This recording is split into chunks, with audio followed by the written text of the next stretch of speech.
Siyempre, happy ibon mga kapakpak. Good news, good news. Meron tayong delivery ulit. So, takbong ano to. Lipa. Sir! Sir Jan, thank you so much ha. Ito na. Labas tayo, San. Labas tayo. Yan. Labas tayo. Uy.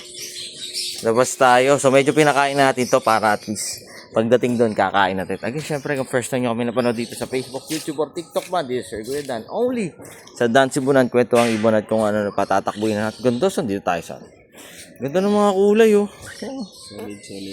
Solid na solid. Tahimik lang. Pero parang si Mark lang. Jem, thank you so much again for trusting Dan Cebunan. Yan, medyo pinakain na natin. Makita natin. Wow, ang ganda ng pagkakapungos, oh. Wow.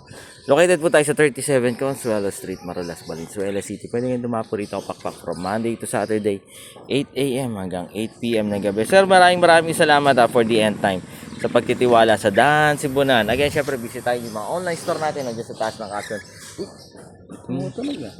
Tunog po, hiiyak ah.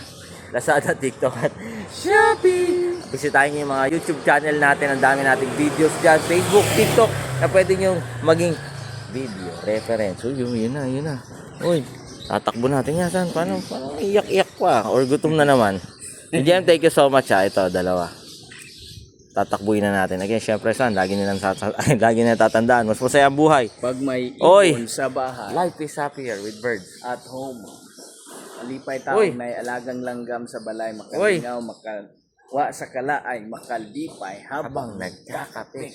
God bless sa lahat ha. Sir Jay, thank you so much ha. Biyaheng Lipa, Batangas. Uy, tulog.